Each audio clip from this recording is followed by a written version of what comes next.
Yes, people, welcome back to the Vitesse Youth to Gold season number 2, where this time it is all about the climb. It is no longer about safety and securing ourselves as an Eredivisie second tier side.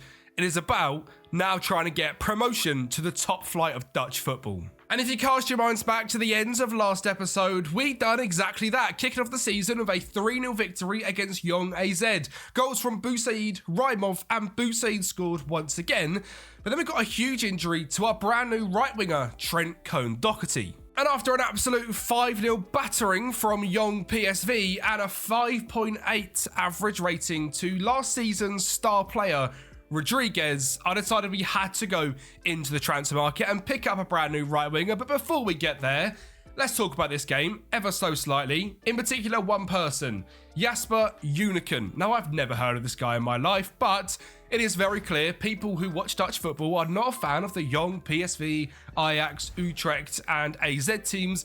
For this reason, this guy's got an 8.88 average rating, 9 goal contributions in 4 games. And it's just obviously way too good to play in this division. But sadly, when you're in this division, you have to face against them teams. And you have to face against so many regens of dads. I mean, we've now got Seb Huntelaar, who played against Liam van Nistelrooy.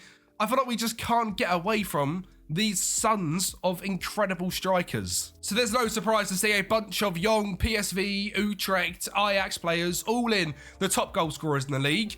And then we've got our guy as well, Stefan Marcetic, with a goal every 61 minutes, who has been a massive improvement up front for us this year, with 4 goals in 2 starts and 3 games off the bench. A reminder, he was one of our free agent signings coming in from Bosnia, currently on a 7.64 average rating, and looks like an unbelievable signing. As does our brand new right winger, Harry Crawford, who joins the club from Australia after he was released from Adelaide, a 7.15 average rating for him. If we compare him to Cone-Doherty, wherever he is, we can see that stats-wise, he is just slightly better in terms of being well-rounded, but does lack slight attacking and technical stats. So, as a rotation option, is absolutely perfect at just 19 years of age, of course, because this is a Youth to Gold save, and we'll look through the cards and find which one it is. It's not that one. Is it that one? Oh, it's the same one.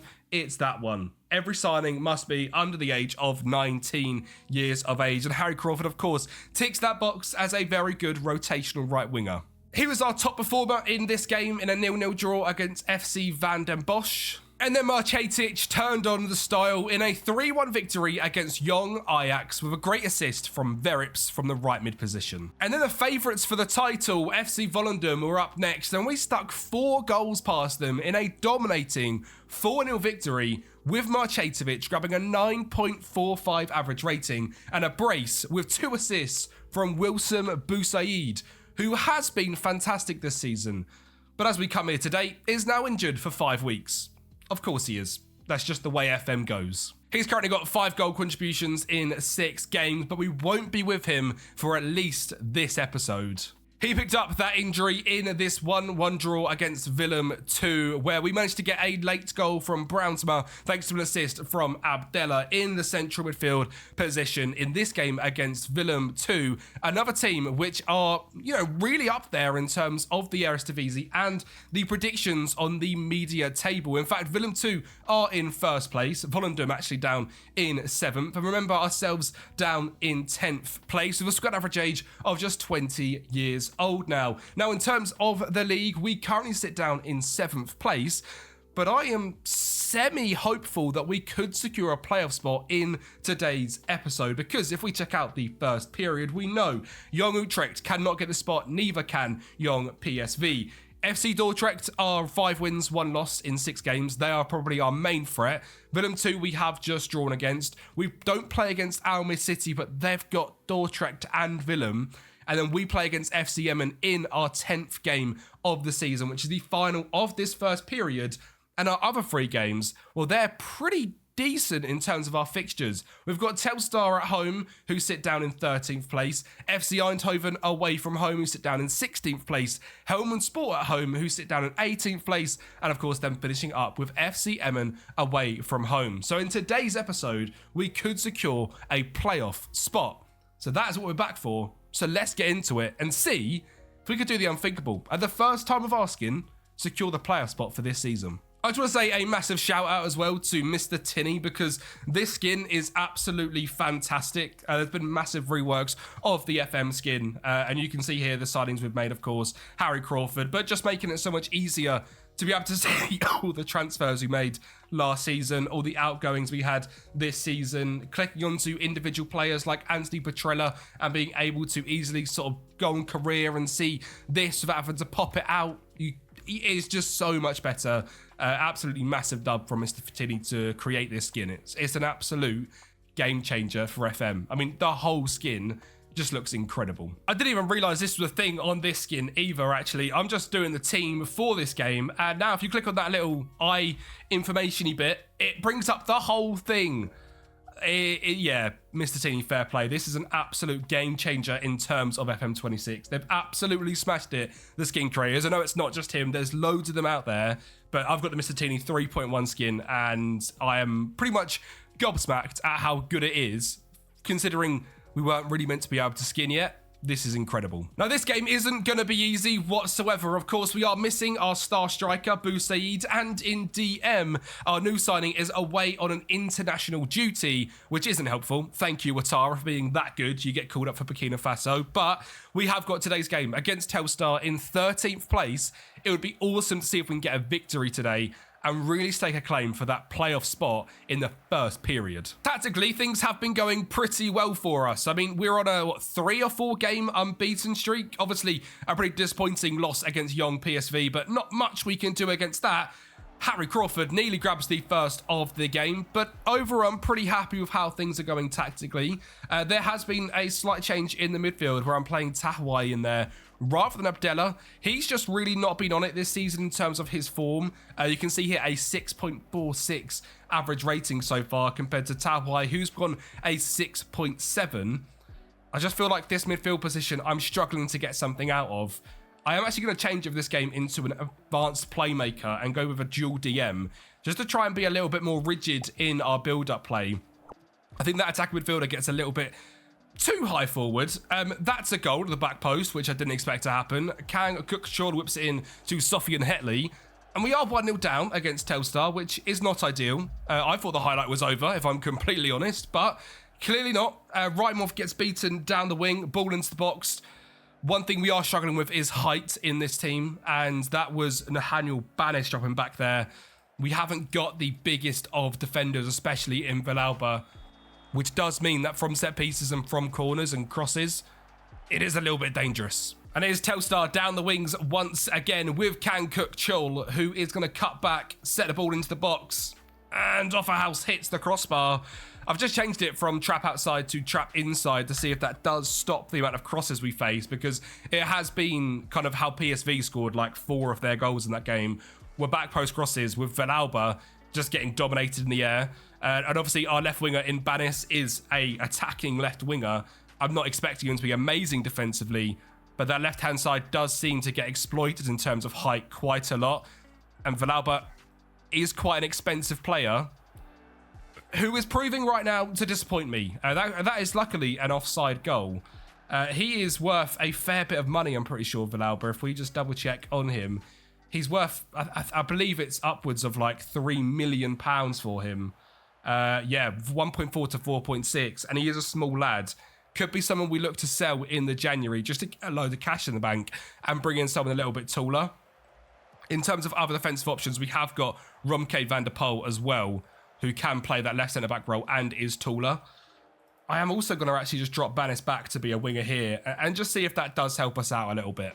Right, come on, let's go and get a goal and equalise this up and then have that change come into effect. Harry Crawford, with that elite dribbling, beats his man whips it in, and Brownsma is there to make it 1-1. A bit of deflection in the middle, but Harry Crawford showing that quality down the right wing. He has got elite dribbling, elite speed, and really good crossing as well. Nowhere near a finisher, not expecting him to score a lot of goals, only got 6 finishing. But with that dribbling, that crossing, and that pace, he has been electric down the right-hand side. And Brownsma in the team today, getting the equaliser. Lovely play to Hawaii. Can you find a man? He can. We can keep possession nicely as well in this system. Despite being a direct counter-attacking side, we can do this. Banis into Marchetic. Oh, that was nearly incredible. That was nearly like that. Little tiki-taka play. Long ball over the top. Whip it in. Goal. Very close. We are back on top in this game and dominant. Results aren't going too bad around us either. Dordrecht are losing to MVV. Willem are winning against Young PSV, which is a bit of a shame. But other than that, I'm pretty sure pretty much most other people are losing or drawing. So if we can win this game, which we should be able to do, we are looking really, really good to go into that final game against FC Emmen and try and get that final playoff spot. It is Noslin on the ball, finds Rossen, long range effort, hits the crossbar again. Maxime's been really good in goal for us, to be fair, so far this season. He's on like a 7 point something rather average rating, being really, really quality in there. Obviously just 19 years of age as a goalkeeper, developing at a very, very good rate, which is awesome to see. It is Telstar on the attack once again though, and we are sitting a little bit deep. Maybe that's something just to look into for the rest of this game. Can Cook Chill drops it back to Noslin. Good bit of play, but not managing to break us down. Other than long-range efforts, that one was outrageous, which I don't mind, to be honest. I don't mind a long-range effort at all. I'm going to make a few subs, though, on the hour mark. We're going to bring on Abdella in the midfield, and on the left-hand side, bring on Skaluba to see if he can hopefully help, and also Romke van der Poel rather than Villalba. Just try and get back into this game a little bit, because we have been dominated in the last sort of 15 minutes in this second half, so it'll be good with them changes, see if we can do something. Great one over the top. Brownsman's through and he's chucked it over the bar. But Abdella straight away coming on. Great ball over the top. We don't mind that at all. I was very close right then to bringing on a sub and taking off Marchetic. Can he prove that he needs to stay on this pitch with the last 20 minutes to go? Or is Brunyink going to come onto the pitch? That is lovely play. And Skaluba, can he find a ball back into the box? He does. Mo Abdella. That's a very, very good save to keep it at 1-1. We are going to make that change for Mike Brunyink and see if he can make a difference up there. Seems to have a highlight of us building out right from the back, which we don't mind at all. Brunyink finds Brownsma through on goal, driving through. Oh, he hits the crossbar again. Brownsma has been the man to get him behind today, but the 16-year-old just hasn't managed to put him into the back of the net. He is doing really well in terms of the match engine, but isn't quite putting the ball in the back of the net enough. That one was close. He has scored once there already. Shouldn't really be relying on 16-year-olds already in this save, but here we are. That's a good switch out there for Telstar. Brouwer down the right-hand side. Oh, beats his man easily. Sets it back in, hits the post, and it drops to Dylan Mertens. And it's 2-1. Oh, that is not okay. That's nothing Maxime can do in goal there. That is just a little bit poor defensively. And we now need to go for this game. We have been the team on top. We are just losing. Unluckily, I would say, if I'm honest. We're going to change him back to a deep-lying playmaker. Out of possession, I wonder if having the wide centre-backs would be slightly better. Because we have got a lot of options in the middle anyway. So we are going to make that slight change.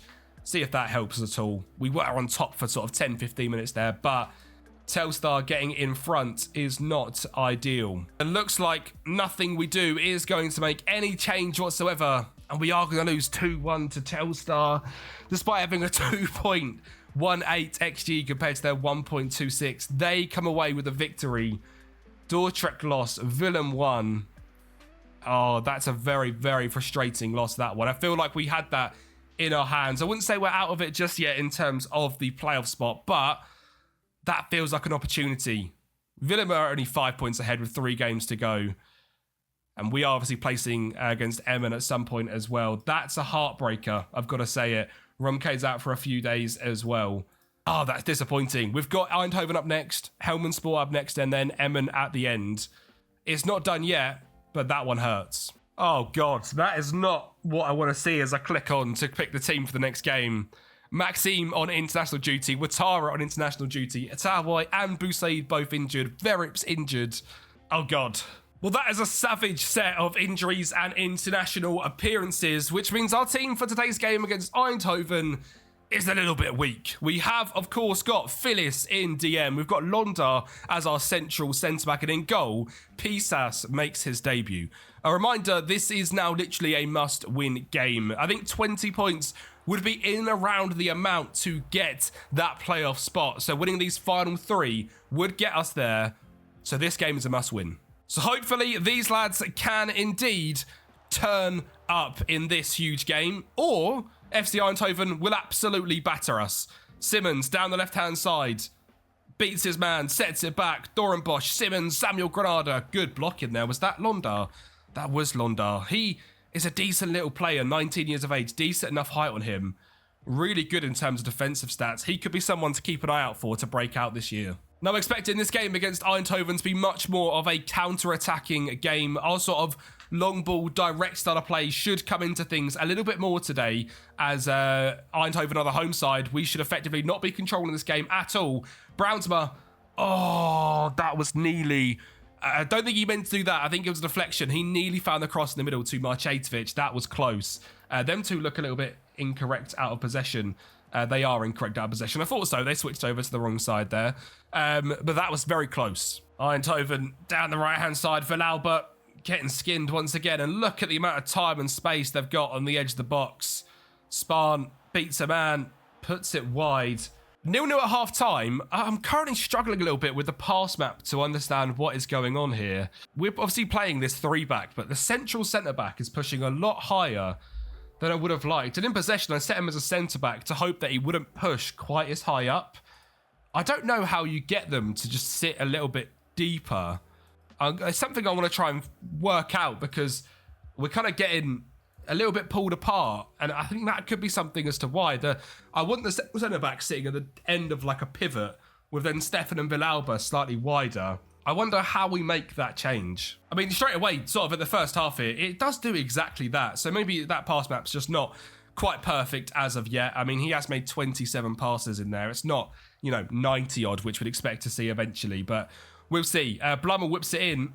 Oh, corner just over the bar from Samuel Granada. Weird game, this one. 0-0 so far. Not a lot happening at all. They can't really break us down too much. We're not really breaking them down. It's kind of not going as I expected. Right, let's see if we can do something now then. On a counter-attack, Banis. Marchetic is making the run forwards. I've sort of taken off... Oh, that is horrendous. I've taken off a deep line forward in Brownsma to see if we can just pin them back a bit more. I wonder if we're not being able to kind of like really set that space. But that shot from Banis shows up that 6 average rating that he's had in this game. Been pretty poor this season, to be fair, so far. Very good defensive work there from Rymov. Abdella does switch it out to Banis. Brings it down, finds Rymov once again. Oh, there's a good bit of space there. Banis on the left-hand side. Beat your man, son. He does. Banis driving in. Don't shoot. Oh, he's got the decision-making of an absolute donut on that left-hand side. Trent is back from injury. We've got a few decisions to make here. I think we're going to bring on... we're going to bring Crawford over to the left-hand side. Make sure we do it on both combined. And then take him off for Maxo Rodriguez. Doherty is back from injury as well and on the bench. We'll get him on soon. Abdella is not performing at all in this game either, but we've left ourselves a little bit light in the midfield option, I feel. So we're losing... Oh, they've just scored, haven't they? Oh, God. How can we have, 4-1 victories, 3-1 victories be fantastic? I turn the camera on and we're woeful once again. Deenan sets it to Simmons, long range effort. I mean, come on. Is that really what's happened there? Oh my God. They are popping the ball about very easily against us. And that's going to be 2. Great save from Pisas there. I wonder why you couldn't do that last time, mate. Stays at 1-0. But we are being popped about. It is so strange. That 4-0 against Volendam, we were absolutely fantastic. I mean, we are, of course, losing Boussaid, Ouattara, our goalkeeper. There's a few big players not here, our main centre-back. But this performance has been very poor. Abdella's been really bad this season so far for us. I don't think Bar's good enough, really, to be honest, either, in this team. I think we've just left ourselves a little bit short this season. So January could be absolutely huge for improving this side. And that could honestly be when you guys kind of next see an episode here. Because if this is how it's going to be in the second period as well, it's going to be very similar to last season. And it's not really good enough. So there could be some big changes coming. I've got a bit of a thought here that we're maybe not playing to our team's defensive strengths, as Eindhoven make it a second in this game. And we are going to come away as 2-0 losers. And I don't want to just leave this episode with kind of, the first period didn't go well and we'll call it off there. I'm going to go and play a few games off camera and really work out this team out of possession. Because thinking about it logically, right, we've not got a very big side. They're all going to have quite good natural fitness. They're all young and should be able to run a lot. 17 natural fitness in there for Rymov with good defensive stats. Maybe we're being too standoffish and we should actually use the fact that we're a good, fit, young side to our advantage and go with a high line and go with a high press rather than sit back, be a bit more aggressive, because I don't think going forward there's actually that many issues. I know today we've not scored a goal yet, which doesn't look great in terms of what I'm talking about, but we have had a 4-0, we've had a 3-1. I think defensively, though, we are getting caught out, and I wonder, is it because of the fact that we're sitting back and we're not a team that should be sitting back? We're a team which should be aggressive in the press. So we'll finish off this game here against Eindhoven. It's probably going to end 2-0. We've not managed to create a whole bunch in this game. We are kind of locked into this 3-back system for the rest of this, at least first half of the season. So I'm going to go away and try and fix it. Well, I'm no closer to figuring out what's going on with this team. We managed to beat Helmond-Sport 1-0 in a really good game. A 2 XG pretty much. 14 shots to their 6 were entirely dominant. And actually a really good performance. A few little changes in there. Going more high press, shorter tempo, shorter passing directness. Really, really good play, as you can see from the XG. Just couldn't really put the ball in the back of the net. And then we went into the next game against FC Emmen and lost 3-0, including a red card to Rymov. Now, we didn't actually get dominated in this game. They were 2-0 up in 29 minutes. The first goal was a really good solo effort. Second was, I believe, a deflection, which dropped to a player to make it 2-0. I don't think I'm going to figure this tactic out really quickly. So we are going to start the phase 2 right now as the final game of the episode against MVV Maastricht, who are sitting down in 18th place. This should be a victory. And we just finished in 11th place in the first period. Willem 2 managed to get it on 22 points. So even if we did win the rest of our games, we wouldn't have got that spot. So it might feel a little bit less bad. But still, I'm quite disappointed in how that's ended because things were looking good. And the final 5 games there, a draw, a win, and 3 losses, conceding quite a few goals. We're looking to try and turn that around. This next 9 games, though, is not going to be easy. We've got Maastricht and then Jong Utrecht, who are top currently. The Graafschap, who aren't doing great. But then Almere City, Dordrecht. And I believe we finish off against RKC Waalwijk with Top OS, NAC Breda. And, of course, then the Cup as well. So I've got no idea. Next episode could just be a January special of us trying to fix this team a little bit. Because I'm not confident over these next 9 games we're actually going to make much of a dent in attempted promotion. Come on then, lads. Let's have a little bit of a game here. Let's kick off this second phase correctly with 3 points. And don't make me just come back for another transfer window. Make me come back for a playoff spot to be clinched. Please, ladies and gentlemen. Oh my God, I feel like that happens so much. Just unbelievable balls in the box. And our strikers are just not putting in the back of the net. That's a great ball in from Crawford. Maastricht, who scored 4 goals in 2 games starting, needed to be an absolute star for us because of Boussaïd's injury and just forgot how to score goals. I don't think he's actually scored in this episode. He is still on 4 goals. Luckily, Boussaïd is coming back from injury and Brownsma can then move back to a centre-forward role. By the way, look how good he's progressing. Maastricht could just be a backup striker, but the way he started this season, I was sure he was the absolute go-to guy. MVV down the right-hand side with Silva Timas, who whips it into the back post. And Zumberi eventually heads clear. They have got a nice bit of movement going on, though. Long-range effort, no worries whatsoever.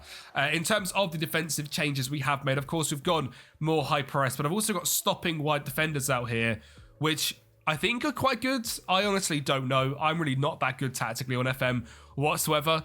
I'm just trying new roles out. I don't want to just whack out a 4-2-3-1 and go meta. It's boring to me. So I try and have a little bit of fun with the tactics, but I'm not sure if that's the correct play or not. Hopefully we can make something work, though, with this 3-back.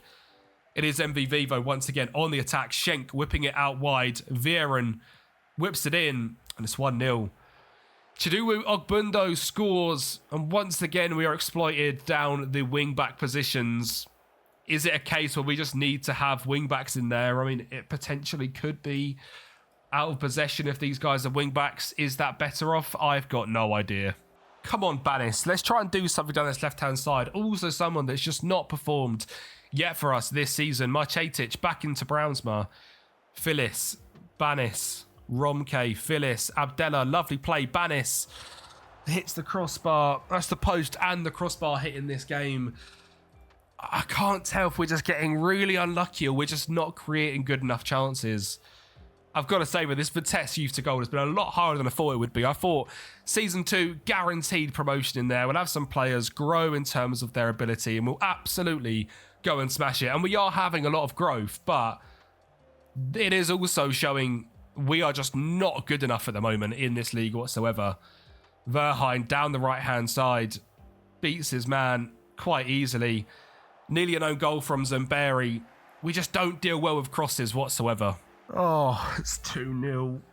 Oh, Vitesse is going to be the end of me. This series is very, very difficult. We're losing to MVV Maastricht. We beat them 5-1 last season. I think we need January to come and we need to switch back to a 4-3-3 or something because we are getting cooked. What are you doing? What are you doing, lads? Just not how this tactic is meant to play at all. I don't know what to do with these players, but I think we've got to get to January and reevaluate things because we're not doing anything in this league phase either. We need to get to January and have a seriously long, hard look at ourselves because that was awful. So I suppose I'll see you guys next time where hopefully it's not quite as negative and we actually managed to turn things around. I thought this was going to be easy. Like I said, we're in the climb. Right now, it looks like we're climbing down a set of stairs. Hopefully, you guys come back on Thursday. Just so you guys know as well, we are streaming 2 o'clock every single day this week, doing an unemployed Moneyball Journeyman save. So you can come and watch that, and hopefully we'll have some more success than Vitesse. Thank you guys for watching, and I'll speak to you next time.